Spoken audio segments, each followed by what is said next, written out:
The iPhone 17 Pro and 17 Pro Max come with a brand new design and a more advanced camera setup, along with enough changes to reaffirm their status as Apple's premium phones. But the cost is getting a Pro just went up, even if you are getting more storage as part of the deal. I was honestly surprised when Apple revealed prices for its Pro models. Although the iPhone 17 Pro technically gets a price increase by $100, it now comes with 256 GB of starting storage. This effectively makes the new phone $1,099, which is actually the same as the 256 GB iPhone 16 Pro.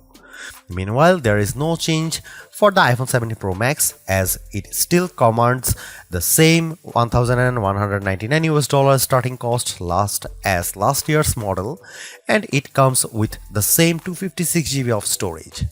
Pre-orders are available right now with a full availability online and in stores starting on September 19. There are only 3 color options to choose from: silver, cosmic orange, deep blue. Among those, I have to say orange certainly stands because of how Apple kept the Pros with very neutral colors.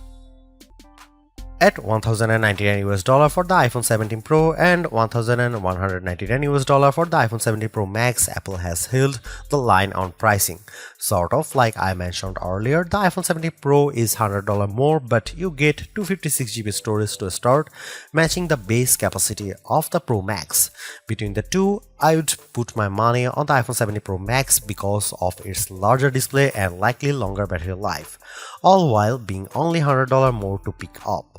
The Pro looks almost cute by comparison, but it is certainly capable for a phone of its size.